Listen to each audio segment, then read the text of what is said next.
I got this email from Melissa and it reads, I'm dragging my feet in my relationship. My partner is a lovely human. I just feel like we have grown in two different directions. It feels like settling to stay, but I'm struggling to leave as well. It's the same with my job. My job is ... fine. But it feels like I'm meant for more, but I have no idea what that is or what that even means. So I just keep going through the motions. That's what my life feels like right now, like one big holding pattern. And it feels like it all comes back to the same question. What do you want, Melissa? Your video about thresholds really landed for me. I felt like maybe this is what's happening to me. But then another part of me is like, am I just being ungrateful? What do you think? If you need to just tell me all this is selfish and to get over myself, I'd rather hear the truth. Okay. I don't want you to focus on the particulars of this situation. As usual, I want you to focus on the more universal elements, which is why I'm making this video about this. In fact, I'm getting more and more emails like this, and I will continue to make videos in response to them when I feel like something speaks to a more universal or archetypal theme, which this one definitely does, as you'll see in a moment.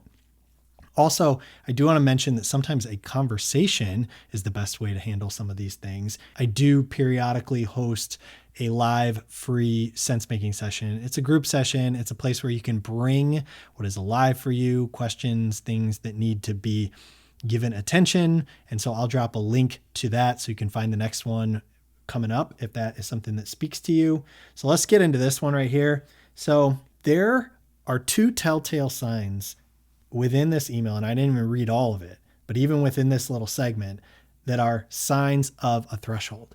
And so if you yourself are in a threshold moment, what does that mean? What are the signs? Number one, in this email, she says, the old isn't working. Effectively, that's what she says. The old isn't working, but the new hasn't shown itself yet. Boom. That's telltale sign number one. Number two, she says she doesn't know what she wants. That is also a very, very, very strong signal that you are in a threshold. And why is that? A threshold is a crossing that changes who you are, not just what you do. I'm going to say that again. A threshold is a crossing that changes who you are, not just what you do.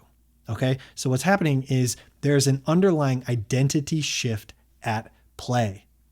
That is how you know that you're not just dealing with an average, should I go this way, should I go that way decision. A threshold is not a decision. And that is actually my very first invitation to both Melissa and also to anybody who's faced with a similar type of situation, which is when you start to reduce something to, should I stay or should I go? Either this or that.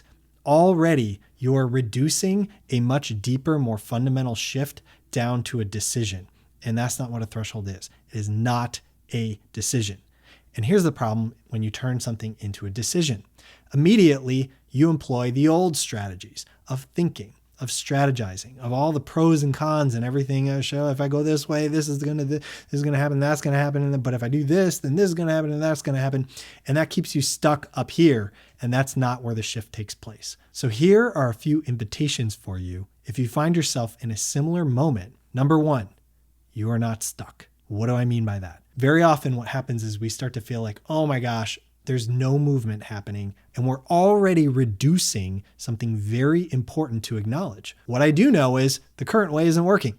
And why that's important is, yes, if you're focused on ultimately in a human form, in the external level, you're going to land in one of two places, potentially, if it's a decision where it truly is either or.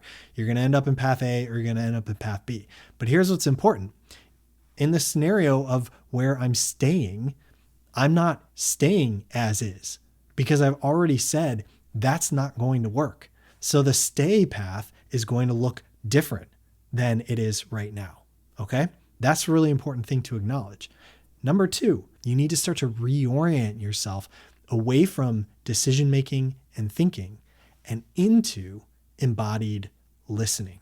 Melissa specifically, I'm going to suggest if you don't already do any dream work, that's something that feels to me, just based on some of the things you dropped in the email, that could be really powerful for you. It certainly is for me, as I've talked about in some other videos. Another thing that I believe is very broadly applicable, dare I say universal, and that is getting into your body. When the mind goes to imagining one of those paths unfolding, bring it down into your body. What is it that you're feeling in your body as that is being imagined? Because your body holds wisdom. It's like a truth meter. It's going to tell you where you're aligned and where you're not. And ultimately, you're going to start to feel your truth down in your body, often in your gut, heart, your gut. That's where your answer is going to come from of how to proceed with wisdom.